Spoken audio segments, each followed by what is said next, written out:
Hi. అమెరికాలో ఓపీటీలో ఉన్నటువంటి మన భారతీయ విద్యార్థుల కోసం కొన్ని కెరియర్ గైడెన్స్ వీడియోలు మేము ఈ సందర్భంగా ఇవ్వాలనుకుంటున్నాం.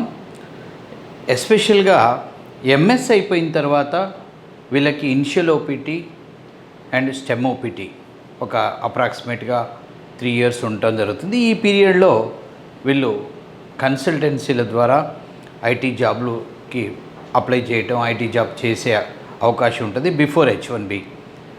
కానీ ఈ ఓపీటీలో ఉన్నటువంటి టైంలో వాళ్ళు కన్సల్టెన్సీల ద్వారా అప్లై చేస్తున్నప్పుడు ఈ యొక్క విద్యార్థులకి ఫ్రెషర్ ఆపర్చునిటీస్ అనేవి ఉండవు.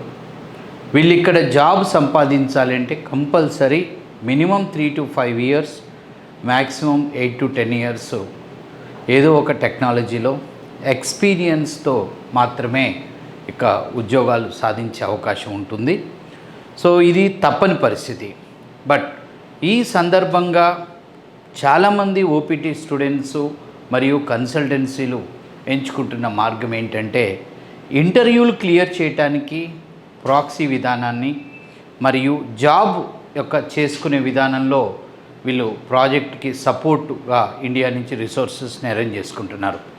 సో ఇది తప్పని పరిస్థితి. ఇది ఎప్పటి నుంచో జరుగుతున్న ప్రక్రియ.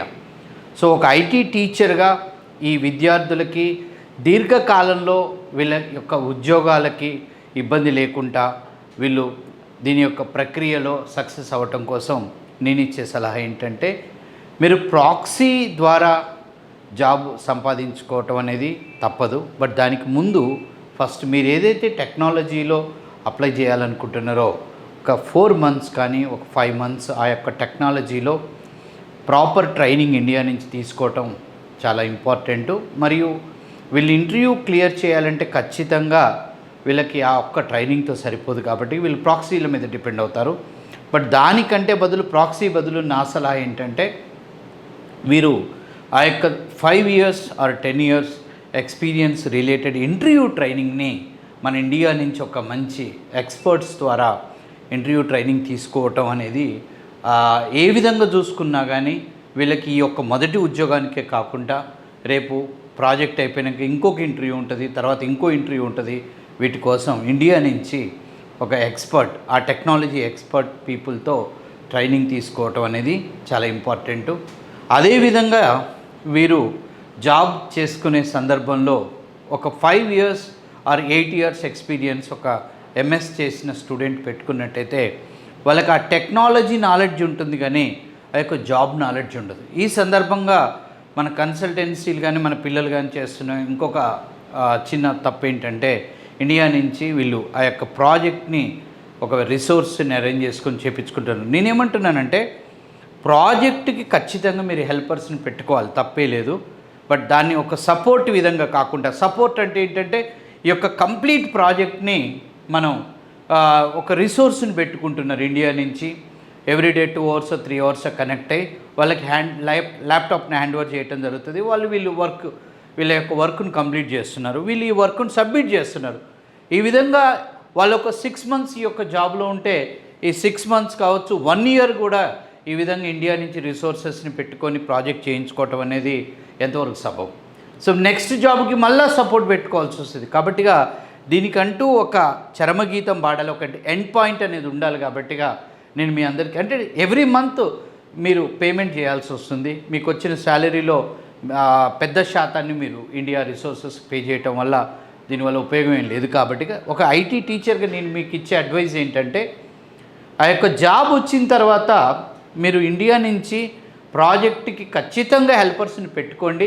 బట్ ఆ హెల్పర్ అనేది మీ ప్రాజెక్టు చేయటానికి కాదు, మీ ప్రాజెక్టు చేయించే విధంగా ఉండాలి మీతో. అంటే మీ ప్రాజెక్టు చేయటానికి అవసరమయ్యే ట్రైనింగ్ అనేది మీరు పొందమని నా యొక్క అడ్వైజ్.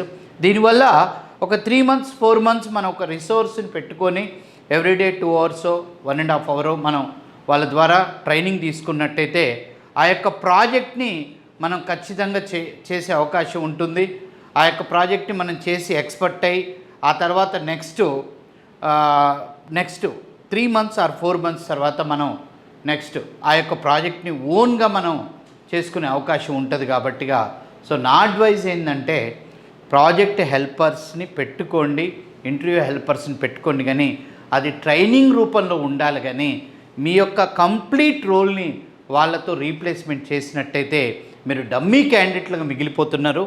నేను చాలామంది ఓపీటీ స్టూడెంట్స్ని ఓపీటీ పీరియడ్ అయిపోయిన తర్వాత వాళ్ళకి H1B పిక్ అవ్వకపోవటమో, H1B యొక్క వీసా రాక వాళ్ళు ఇండియా రిటర్న్ అయినప్పుడు మేము 3 years యూఎస్లో వివిధ టెక్నాలజీలో జాబులు చేసామని చెప్తున్నారు.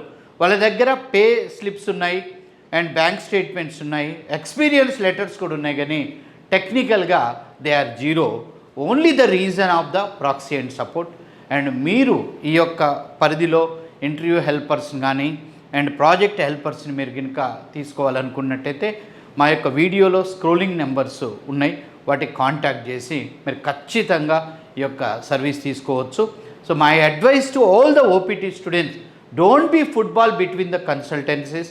అండ్ కన్సల్టెన్సీస్ జనరల్గా ఏం చేస్తున్నాయంటే ఒక టెక్నాలజీలో ఎలాంటి ప్రిపరేషన్ లేకుండా రెజ్యూమ్ పెట్టిస్తున్నారు. మళ్ళీ ఒక 3 months తర్వాత ఇంకో టెక్నాలజీలు కూడా మీరు షిఫ్ట్ అవ్వకుండా టెక్నాలజీలో ఎక్స్పర్టైజ్ అవ్వండి. తర్వాత ఇంటర్వ్యూ హెల్పర్స్ని అండ్ జాబ్ హెల్పర్స్ని పెట్టుకోండి, కానీ వాళ్ళ దగ్గర మీరు ట్రైనింగ్ తీసుకోమని మై అడ్వైస్.